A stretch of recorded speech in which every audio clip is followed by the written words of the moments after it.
Yeah, exactly. Fernando's this Yeah, one. I'm kind of going bold on this one. Woo. I'm gonna go Brandon Staley. I love how this scumbag doesn't say anything for you about being a homer. God I'm forbid not, I went to the though. Charger. I have logic behind it. I respect Fernando as a And I'm a reporter. moron. Okay, I had nothing. All right. No. you're a No, homophobe. yours is good, but it's just a repeat. So the reason why I'm going Brandon Staley is because I feel like your offensive and defensive coordinator, well, offensive coordinator, you got Kellen Moore. If that offense is exactly what it's billed to be, then that offense is going to be high powered. Now on defense, they kind of have made the necessary moves to put it together. Now it's can they stay healthy? Going into the season so far, Dan, I'll do this for you.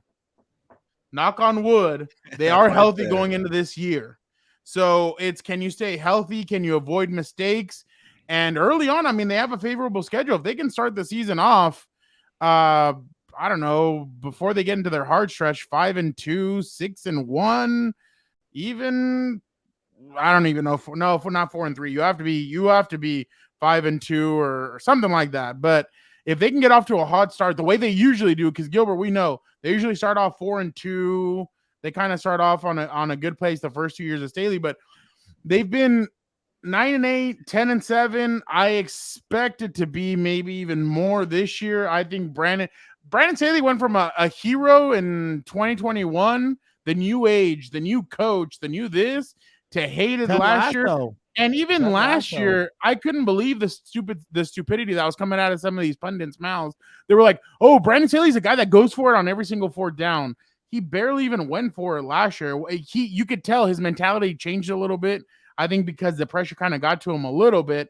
But I think Brandon, because on the busing with the boys, I know I'm going off, but Keenan Allen and Mike Williams were asked, "Hey, how do you guys feel about going for it on fourth down?" He's like, "Are you kidding? With the kind of offense we have with Justin Herbert and us, we want to go for it. That's our mentality. We had to beg them last year to go for it on certain opportunities because we feel like we have the team to go for it and get it." And they're like, "Oh, really?" They're like, "Hell yeah, we want to go for it. We don't want the ball to depend on somebody else. We want to be able to go for it and win it." So I think Brandon Staley kind of jumps back into favor in the NFL, and he wins Coach of the Year, and he wins comeback Coach of the Year, and he wins Coach of the Year as well. That should be an award. But I think he gets back into favor with people because I really do think that they're going to be better than what people expect. They're not really being talked about all that much, I think. And I feel like that's kind of better for them when nobody's talking about them because obviously they didn't make any moves in free agency except for bringing Eric Kendrick. So, but for Fernando, I feel like that one thing that might hurt him if the offense goes off, who's going to get the credit? Kellen Moore, I feel like. But he needs to have a really dominant defense, I feel like. That's the thing.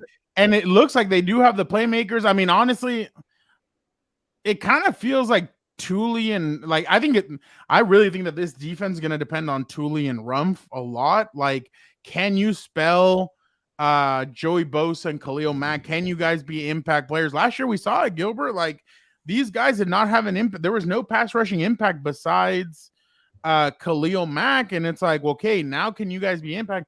Thule looks like the real deal. I mean, I saw him a couple of times with the Saints, and he was getting back there. He was gaining pressure. Morgan Fox, I thought, was very underrated last year. I think he's had a good start. So I think they're going to be better against the run. The only thing is, can you now take that next step on your defense? And it seems like they kind of do have some good pieces, but I'm just kind of going off of what I've seen the first 3 years, and every year they improve slowly with Brandon Staley. So I think, and honestly, Gilbert, he hasn't lost the locker room, and that's important. Even during the tough times of the last 2 seasons, he has not lost the locker room at any point. So I have to give him a big credit for that.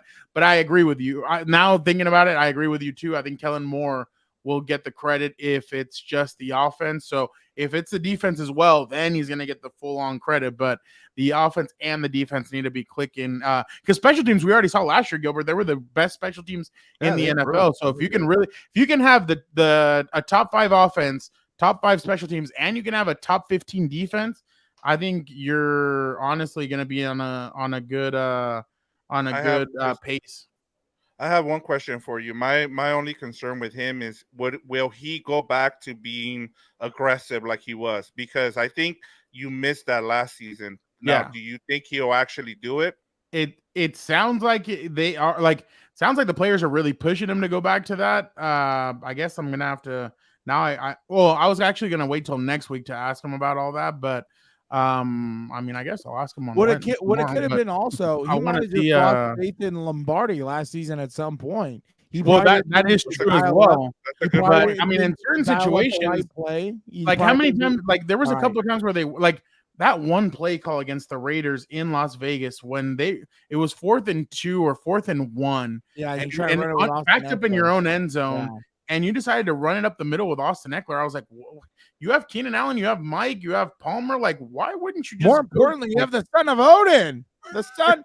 Like, so I guess I mean, I really think wasn't that it Joshua Kelly, but I forget. But no, it was Austin Eckler. But yeah, no, remember Austin Eckler in that game played almost every single snap. Yeah, They just didn't trust any other running back besides him. So, but one thing I'll tell you, I hope the beard is starting to signal.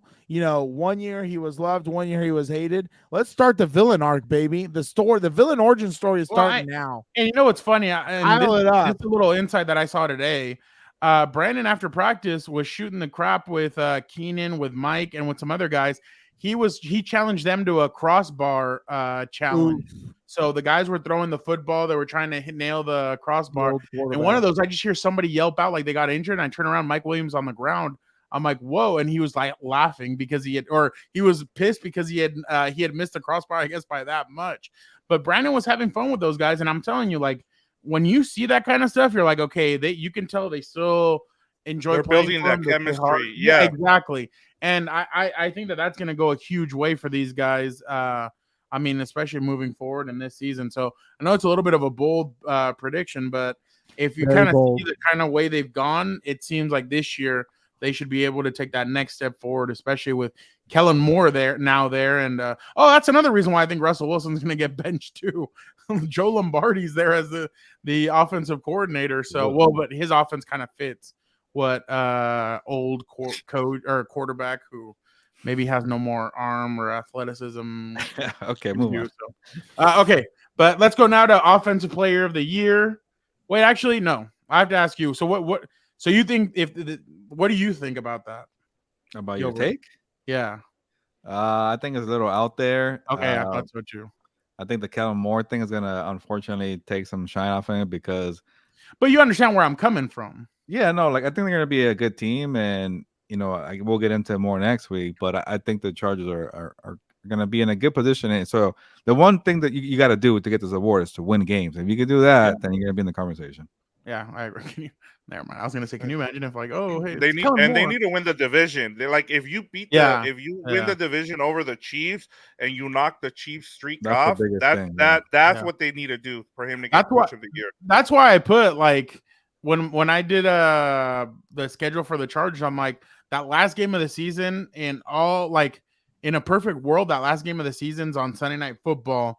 It's for the division, Chargers versus Chiefs. Sunday Night Football, Mahomes versus Herbert, who wins it? And I'm like, but in all reality, this will probably be the Chiefs rest everybody and see what happens. But I mean, I guess we'll see what happens. But